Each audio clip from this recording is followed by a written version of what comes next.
Hey guys, Rashid Phillips here, and we're going to go ahead and get the fire started in the Dome XL. Few things to make sure beforehand. You need dry wood. Ideally, heavily seasoned for you pyros out there like me, or kiln dried like this. You can pick it up anywhere. And we're going to start off with, at least for me, what works best, log cabin style. So it's just parallels overlapping one another. Just make sure we get it nice and caught. Hold it down, let that flame travel up a little bit. Drop this little guy in. Let's push it right in the back. Now we've got a couple of options, right? We can hang tight a sec and let it naturally catch, or we can turn on the boost assist and let it do a lot of the work for us. I'm turning on the boost assist. Push, you're gonna see the orange ring illuminate. Hear that? That's our assist kicking in. And you can see it's working already. And don't be afraid to readjust things if need be. Just make sure you're using something that can take the heat, won't melt on you, and it won't transfer heat back to your hand too quickly. There it goes. So tricky. And you can see it cascading along from cool to a roaring flame in 60 seconds flat. All right guys, so we've got the Dome XL, we fired it up, we got it burnt in. We're sitting on coals right now, so what I wanna do is go ahead and put a few splits of wood on, get that fire raging again, and since we've got a great ember bed, I'm gonna use the boost. Yeah, I'm just having fun with the boost, so let me have my fun. Indulge me, if you would. Yeah. And see those flames doing their thing. For me, what stands out the most with the XL, it's extremely versatile, right? Various fuel types, various flavors you're gonna be able to get. I love wood and I love the ability just burn down my own coals, cook with wood. There's a lot of flavor in this oak that's gonna hit our steak, that's gonna taste completely different than if you were to utilize, the propane tank feature of it. This round, we're going all wood. We have a beautiful tomahawk steak here, but our fat isn't separating.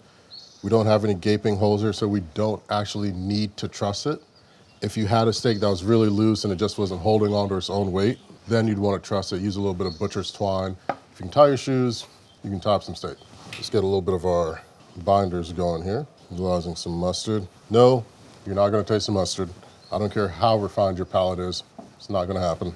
It just adds just a slight tang flavor, which doesn't even result back to mustard. And it's a wonderful binder for our rub and seasoning. And this is great to do while the Dome XL is coming up to temp. Nicely coated with our binder. Don't forget that fat cap. I'm gonna start off with a healthy amount of salt. One of the things I like to do, especially when I'm doing a tomahawk or if I have a ribeye, I like to bend the meat. Luckily here, I can just grab the tomahawk and it'll do so on its own. When it's seated, you'll see it presses back on itself and it closes up. When you just let it hang a little, you can see the pores open, the meat opens, and that's how you want to season. On a steak this thick, like I said, we're sitting at about 2.5 to 3 pounds. You're going to need salt. It can handle it. Use our steak to mop up. And here we've got ourselves some onion powder, garlic powder, a little pap, a little chili. You can get as crazy as you want with steak, right? Use whatever you like. It doesn't always have to be just salt and pepper, though that is a great base.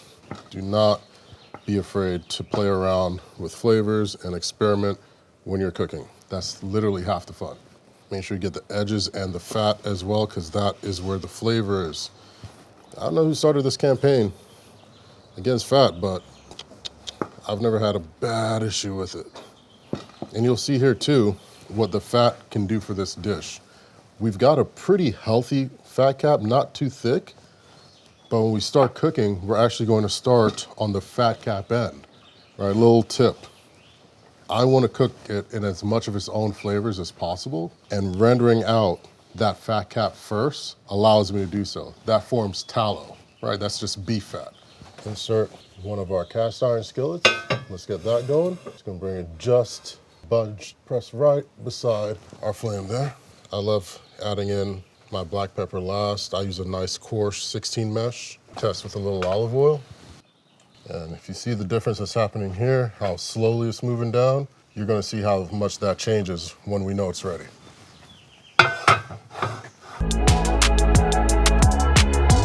So, we've got it moving around and gliding much easier. And we're just gonna lay it down and let it render our fat cap.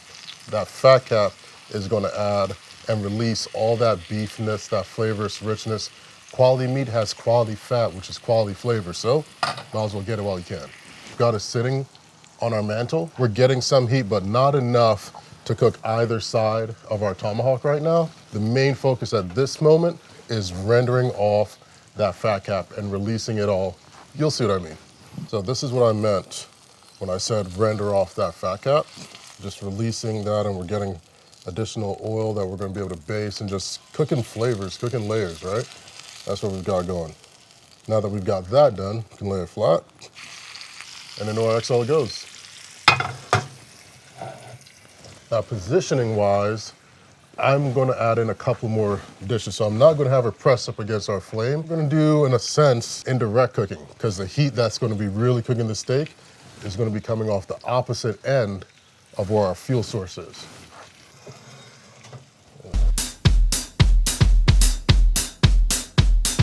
Now, we're utilizing a cast iron skillet. I'd strongly recommend it. I know some of you are likely gonna be thinking to use a flat grilling plate or a plancha, depending on whatever part of the world you're from. I'd advise not to, and this is why.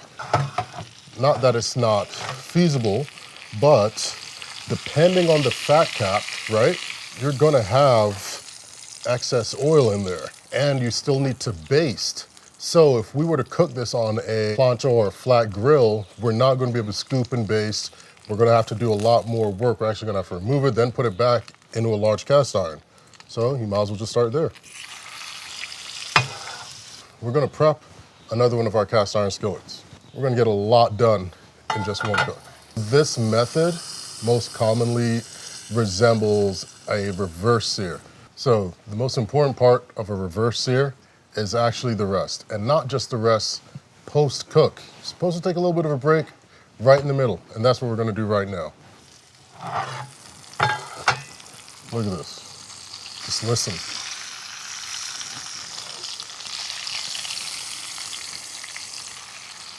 So while we have our steak doing its middle rest, we're gonna start prepping some of our carrots here. I love root vegetables like carrots, potatoes, because they hold up to high heat and temperatures very, very well. We're just gonna slice these guys up.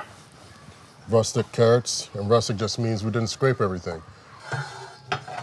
We had our additional cast iron set. If you want to test it,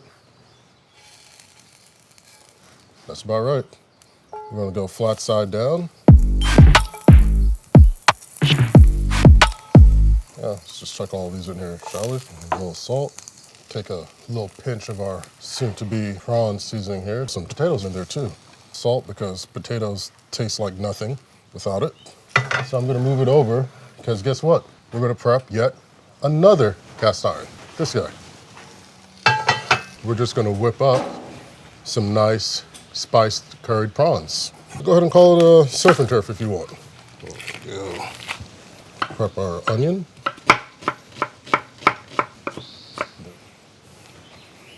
Very few things just naturally smell like home. Ginger is one of those things for me. I remember waking up and my grandma would like have her ginger tea that she'd make. She'd be prepping it using the extra scraps and leaves. Just childhood. Food is very reminiscent. I don't have a ginger peeler. You have a spoon. Use it. Nice and thin. Ginger's very fibrous, so mince that down as best as you can. And it just doesn't taste the same if you use something like ginger powder. Let's drop in our onion.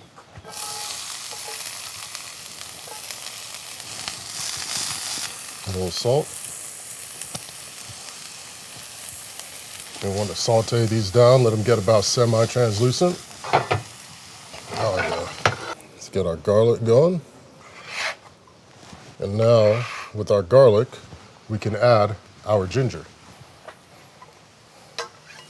Extra drizzle.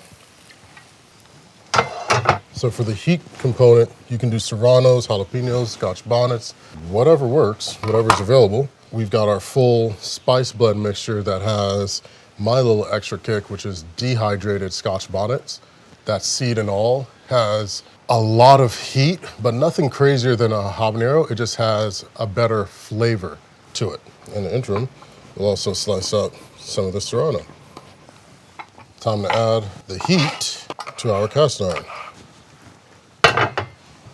before we do, let's take a look at our root vegetables.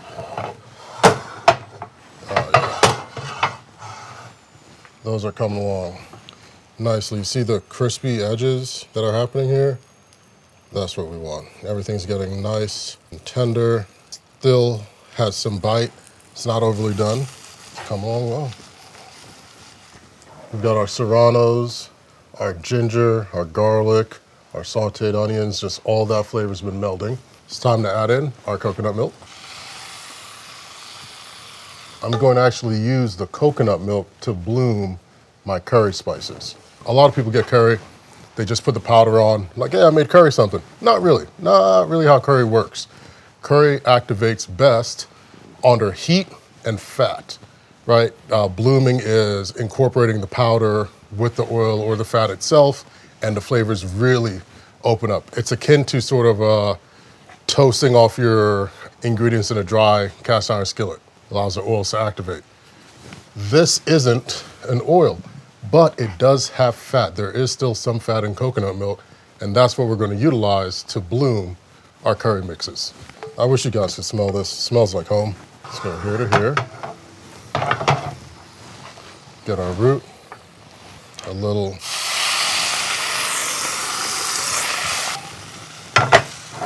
I'm going to push that to the opposite.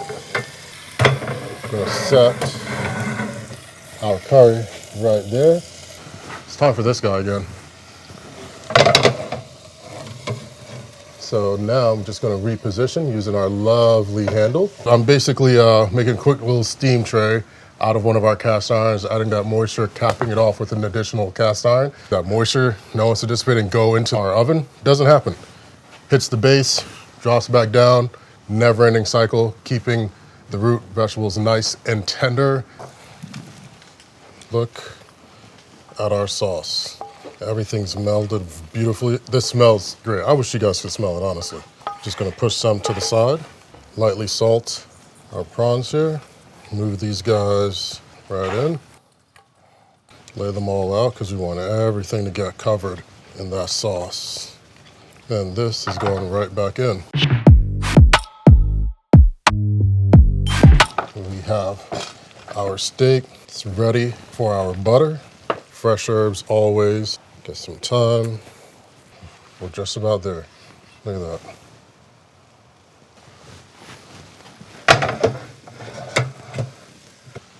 Now it's time to put the final touches on everything. I'm gonna prep my board. I like to start off with a little bit of butter. Spread that across. Some salt, a little lemon zest, just for brightness. You'd be shocked. I can hear the fat and everything popping. Lets me know it's time.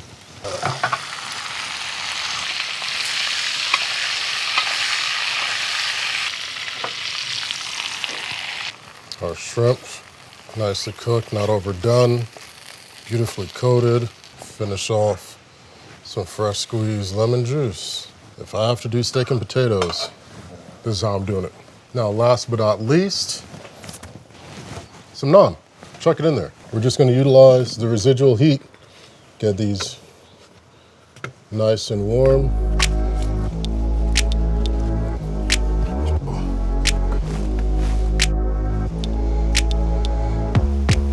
All right, this is mine. We've plated up, we've sliced and diced, but it is my favorite part of the cook. Time to see how we did. So, naan pocket.